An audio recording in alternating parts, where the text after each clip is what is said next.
Est-ce le combat, c'est pour la liberté ou le combat est pour le pouvoir? Malheureusement, beaucoup de personnes font leur combat essentiellement pour le pouvoir, la richesse, surtout dans nos territoires.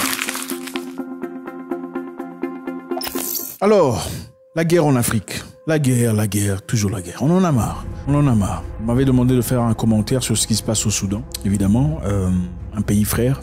Je pense que c'est important de comprendre un tout petit peu ce qui se passe. Et quand on comprend, on sait comment s'y prendre. D'accord? Je sais qu'il y a beaucoup de gens ici, il y a des jeunes, des très jeunes, de 18 ans à 70 ans qui nous suivent. Ouais, c'est répertorié. Merci à vous de faire partie de ce mouvement de grandeur. Et je pense qu'ensemble, on pourra grandir ensemble. Alors très vite, on va voir ce qui se passe au Soudan. Qu'est-ce qui se passe au Soudan? Il y a la guerre au Soudan. Il y a des gens qui meurent. On dit que plus de 200 personnes ont perdu la vie dans les heures passées. C'est beaucoup. Des combats ont éclaté à Khartoum et dans d'autres villes au Soudan, alors que les puissantes factions militaires rivales se battent pour le contrôle et l'augmentation de risque de guerre civile à l'État national. Alors voici quelques simples guides qui vont nous aider à comprendre le conflit. Quelques simples guides.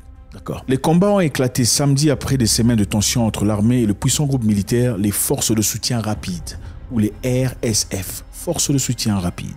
Les deux groupes étaient alliés. Ensemble, ils ont pris le pouvoir lors du coup d'État en 2021. Mais les tensions ont augmenté au sujet de l'intégration proposée des RSF dans l'armée. Donc l'armée et le groupe de RSF ont travaillé ensemble pour prendre le pouvoir et finalement, il fallait intégrer les RSF dans l'armée et c'est là que les combats ont éclaté. La question clé est de savoir qui contrôle et qui sera le commandant en chef de l'armée pendant une période d'intégration. Alors, il y a deux personnes grandes, deux personnes des générales, deux personnes en tête de deux groupes, c'est-à-dire l'armée et les RSF. Qui sont-ils? Nous avons d'abord ici Al-Bourhan. Al-Bourhan est un soldat de carrière du nord du Soudan qui a gravi les échelons sous le règne de près de 30 ans d'Al-Bashir. Il a pris le poste le plus élevé en tant que dirigeant de facto du Soudan après le coup d'État. Donc il y a ce militaire qui faisait évidemment partie de l'armée régulière, a gravi les échelons pendant le pouvoir de Al-Bashir. Ensuite, il y a la RSF. La RSF est commandée par une autre personne qui est le général Mohamed Ahmad Dagalo, qui occupe actuellement le poste de chef adjoint du Conseil souverain au pouvoir au Soudan. Le groupe RSF, c'est quoi? Parce que nous savons que Al-Bourhan fait partie de l'armée régulière. RSF, c'est quoi? Le groupe est issu des milices dites Janjaweed qui ont combattu dans le conflit dans les années 2000, dans la région de Darfour, où elle a été utilisée par le gouvernement du président de longue date, Omar al-Bashir, pour aider l'armée à réprimer une rébellion. C'est-à-dire, c'est un groupe évidemment qui s'est donné de la valeur pendant cette époque, en 2000, pendant qu'on combattait certains groupes rebelles. On leur a demandé d'aller combattre le rebelle et ils ont été très efficaces et on leur a donné l'honneur qu'ils méritaient à l'époque. Les rapports de 2015 de Human Rights Watch a décrit que ces forces sont comme des hommes sans pitié. Donc les RSF sont des hommes sans pitié. Au fur et à mesure que le RSF devenait plus important et que son rôle dans les affaires de sécurité du pays augmentait, les intérêts commerciaux de Dagalo qui est le chef de RSF, prospéraient avec l'aide d'Al-Bashir, qui était le président de la République à l'époque. Sa famille élargie ses avoirs, des mines d'or, d'élevage et d'infrastructures. Donc le général de RSF, Dagalo, s'est enrichi à travers Al-Bashir, le président à l'époque. Évidemment, quand vous aidez un président à rester au pouvoir, peu importe votre nature, bien que vous soyez une personne sans pitié, comme on le décrit, vous enrichissez votre famille et vous-même par la même occasion. La question est, quand Dagalo a-t-il pris le poste haut niveau au gouvernement? En 2019, les RSF ont participé à un coup d'État militaire qui a renversé Al-Bashir après des mois de manifestations contre 30 ans de règne. Vous voyez un peu comment la vie se passe. Une personne t'aide dans le gouvernement, le président t'aide, après à un moment donné, tu le renverses. Alors comment il a renversé le président? Évidemment, la population en avait marre. La population a marché, la population civile, pendant des temps au Soudan. Et après, ils ont saisi l'occasion, c'est-à-dire les militaires ont saisi l'occasion.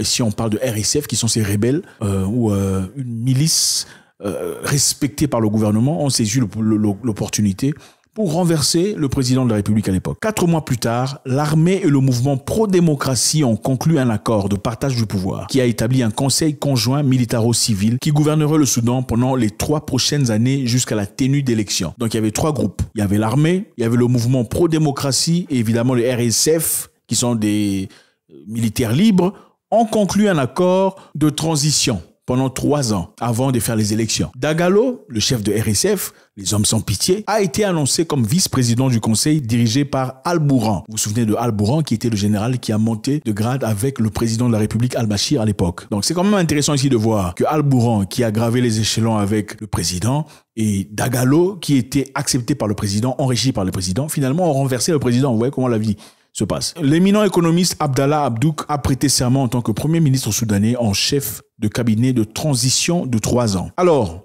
en octobre 2021, le RSF, ce groupe des enfin des militaires que vous comprenez, qui sont sans pitié, ont participé à un autre coup d'État avec l'armée, cette fois-ci, stoppant la transition vers un gouvernement démocratiquement élu. Ils ont stoppé cette même transition où ils étaient ensemble, ils faisaient part. Il y avait eux, je vous rappelle, il y avait l'armée, il y avait les RSF et le groupe démocratique qui travaillaient ensemble. Alors l'armée et les RSF ont renversé cette transition pour prendre le cerf du pays. Cette décision a déclenché des nouveaux rassemblements de masse en faveur de la démocratie et à travers le Soudan qui se poursuivent jusqu'à aujourd'hui. Donc beaucoup de gens sont fâchés évidemment. Pourquoi est-ce que vous avez encore fait un coup d'État? Parce qu'évidemment le coup d'État qu'on avait fait précédemment c'était contre Al-Bashir.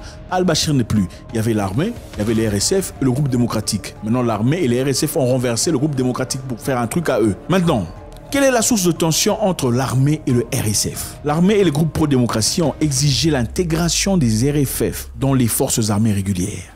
Vous voyez là où le problème commence. Mais les RSF ont résisté à l'intégration dans l'armée, comprenant qu'ils perdraient le pouvoir. La question ici, ce n'est pas seulement la démocratie ou la liberté. La question ici, c'est le pouvoir. Donc si nous, qui sommes des gens libres, qui nous battons depuis un temps et on réussit, nous intégrons l'armée finalement, c'est-à-dire que nous, en tant que leaders de ce groupe, nous perdons le pouvoir. Les négociations sur l'intégration ont été une source de tension qui a retardé la signature définitive d'un nouvel accord de transition, initialement prévu pour le 1er avril. Donc ils ont prévu de signer, malheureusement, comme ils n'étaient pas en accord, ils n'ont pas pu signer. Dagalo, vous vous souvenez, le chef de RSF, et Al-Bourhan, le général qui a travaillé avec Al-Bashir, seraient toujours en désaccord sur qui serait le commandant en chef de l'armée pendant une période d'intégration de plusieurs années. Qui sera le commandant? Ça sera le chef de l'armée, Al-Bourhan, ou ça sera Dagalo, le chef de RSF?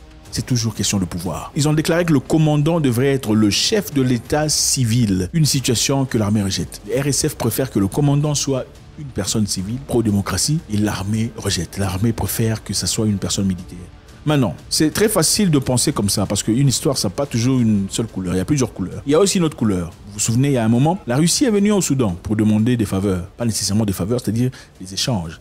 La Russie a demandé à ce qu'on intègre une force navale russe au Soudan, en tout cas aux côtes du Soudan. Et en retour, la Russie donnerait au Soudan des armes, en plus essaierait de combattre, de lutter à côté du Soudan pour que les embargos sur les armes au Soudan soit levé. L'accord sur la base navale russe au Soudan est en cours depuis 2019, lorsque les deux pays ont signé un accord accordant à la marine russe l'accès au port soudanais. Cependant, l'accord a été rendu public en 2021. C'est un accord secret depuis 2019, souvenez-vous. Mais en 2021, l'accord a été rendu public. Vous savez, beaucoup de choses, quand ils sont gardés cachés, personne ne peut attaquer ça. Même votre vie personnelle, quand elle est cachée, on ne peut pas détruire. Votre business que vous créez, quand c'est caché, personne ne sait, on ne peut pas détruire. Mais quand on comprend, il est venu avec une voiture, donc il a commencé le commerce de voitures. On va voir l'immigration, on va voir les taxes, on va accuser pour qu'on vous fasse tomber. Alors cette histoire était déjà en accord, signé depuis 2019, il n'y avait rien. Ce n'est qu'en 2021 qu'on en a parlé. Cet accord a été signé sous l'ancien gouvernement de Salut National. Nous négocions une éventuelle révision pour nous assurer que nos intérêts et nos profits sont pris en compte, a déclaré le général Othman à l'époque. Donc ils étaient en négociation. L'accord a déraillé après le coup d'état militaire en octobre 2021. Quand RSF et l'armée ont fait tomber le gouvernement, l'accord a déraillé. Le Soudan étant sans parlement depuis 2019, après qu'un soulèvement populaire a conduit au renversement militaire et l'autocrate de longue date Omar Bashir. L'approbation parlementaire est nécessaire. Le Soudan n'a pas de parlement pour l'instant. Pour ratifier l'accord sur la base militaire, ont noté les chefs militaires soudanais. On a besoin d'un parlement pour ratifier cet accord. Mais depuis 2019, il n'y a pas de parlement au Soudan. L'accord permettrait à la Russie d'établir une base navale jusqu'à 300 soldats russes, jusqu'à 4 navires de marine, y compris des navires à propulsion nucléaire dans le port stratégique du Soudan. Ça donnerait à la Russie beaucoup de force dans ce point-là. Okay? Et là, évidemment, en retour, la Russie apporterait beaucoup de choses au Soudan. La base assurerait une présence permanente de la marine russe en mer Rouge, dans l'océan Indien, et elle épargnerait à ces navires de longs voyages pour atteindre la zone en cas de difficulté, en cas de guerre. La nouvelle base atteindrait les supports de projection de puissance fournis par l'installation navale russe.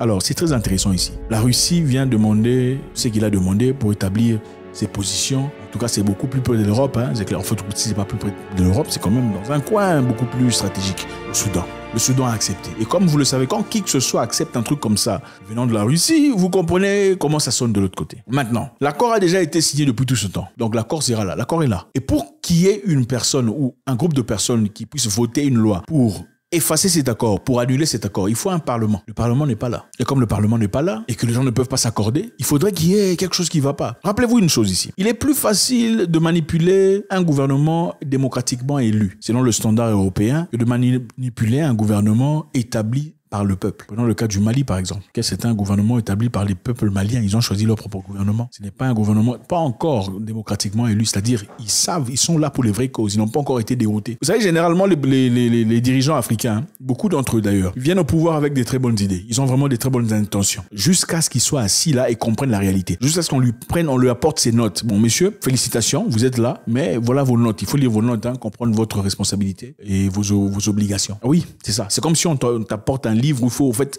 c'est à partir de là que tu vas travailler. Si tu déroutes là, sans le dire, tu vas voir la réalité. Il y aura certainement une autre personne qui viendra te remplacer très vite. Maintenant, c'est beaucoup plus difficile de gérer des gens tels qu'ils sont dans cette position. En plus des difficultés religieuses, des différences qu'ils ont entre eux sur le plan religieux, il y a aussi cet aspect-là qu'on ne peut malheureusement pas manipuler. Quand c'est l'armée, quand ce n'est pas les civils. Alors, il faut obligatoirement accélérer le fait qu'il y ait un parlement démocratiquement élu selon l'Ouest. Quand on dit démocratiquement élu selon l'Ouest, c'est-à-dire que c'est l'Ouest qui a instauré les dirigeants. Et avec eux, évidemment, quand on vous plante au pouvoir, on peut facilement négocier avec vous. Vous demandez de carrément effacer ce contrat qui a été signé par les Russes, peut-être, entre parenthèses, ou faire ABCD. Maintenant, ce qui se passe au Soudan est très particulier. Et ce sont des choses qui arrivent très souvent. Le Soudan a ouvert sa porte à la Russie. Et ça, c'est une guerre déclarée contre beaucoup de personnes. Encore une chose à retenir ici, c'est le combat. Est-ce le combat, c'est pour la liberté ou le combat est pour le pouvoir? Malheureusement, beaucoup de personnes font leur combat essentiellement pour le pouvoir et la richesse, surtout dans nos territoires. God bless.